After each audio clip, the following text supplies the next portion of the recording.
Good evening and thank you for joining us. I'm Trey Gowdy and it's Sunday night in America. The House Oversight Committee is out with information claiming multiple members of the Biden family received money, either directly or indirectly from foreign sources, and created shell companies to conceal the transactions and distribute the money.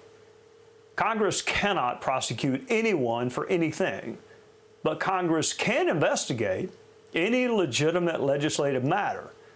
And this committee shows no signs of slowing down, despite a lack of curiosity by the D.C. media. Joining us now is former United States Attorney Brett Tolman. Brett, so nice to see you. Thank you for joining us. Let's start with the facts, the evidence. What did the committee unveil that caught your attention? Trey, thanks for having me on. As you know, my 83-year-old mother, Dee Dee, thinks you're the smartest man on TV. So she's going to be thrilled that I'm appearing on your show on Mother's Day. So thanks for having me.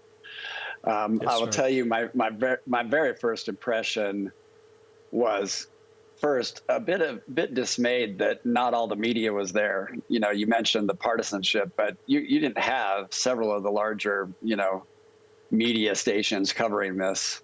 And it's a major announcement that they claimed they were coming forward. So as I listened to it, I thought to myself, you have 4 banks, only 4, that they've received documents from their subpoena. Those 4 banks revealed $10 million had been passed through upwards of 25 different LLCs to 9 different members of the Biden family and friends.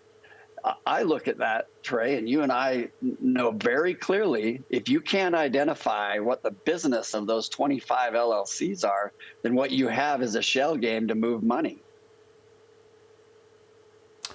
Yeah, I was shocked, Brett. It takes a lot to shock me, but the headlines I read, Republicans continue to attack Biden family. I mean, there's like no discussion of the underlying facts at all. I mean, no curiosity. I mean, imagine if the roles were reversed. I mean, look, if you have members of the Bush family or members of the Romney family or the Trump family creating these shell companies, I guarantee you there would be D.C. media interest. I was dumbfounded. But let me ask you, okay, we can't get the D.C. media interested. Do you think DOJ pays attention, or are they investigating or not investigating in other ways? Well, Trey, I never thought that I would get to the point having so much, fondness for DOJ, the people that I interacted with for so many years.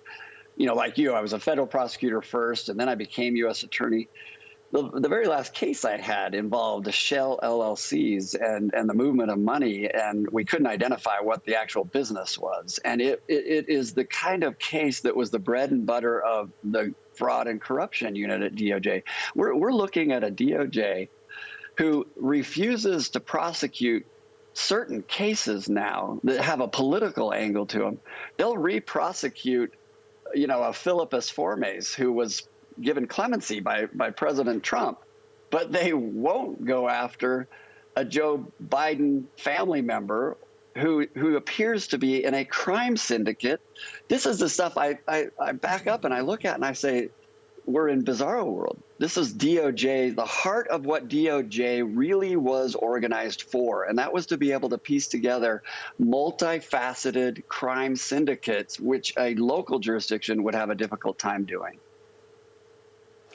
Brett, while you were doing complex white-collar prosecutions, I was doing like simple gun cases, lying and buying cases. They are not complicated. You either told the truth on your application to purchase a firearm or you did not. It does not take 4 years to figure that out. What is taking the department so long to decide whether or not to prosecute Hunter Biden? I mean, lying and buying cases are not hard. No, and I did some of those cases, Trey, and I'll tell you, they average nearly 5 years in federal prison. And so it's not like you're looking at a misdemeanor that a prosecutor doesn't get, enthusiastic about. The only explanation is at the executive level of the FBI and the executive level at DOJ, there are political decisions being made. And if that's the case, it is tragic for those of us who served in DOJ, because that's a new chapter that we never wanted to open And when you're talking about the only entity that needs to be completely impartial when it makes decisions on who to put into jail. Brett Tolman, former United States Attorney, do me a favor, tell your mama I said Happy Mother's Day, and whatever you got her for Mother's Day, you did not spend enough. If you can let her know that for me, I would be very grateful. Thank you for joining us on a Sunday night. Thank you. Hey, Sean Hannity here. Hey, click here to subscribe to Fox News YouTube page and catch our hottest interviews and most compelling analysis. You will not get it anywhere else.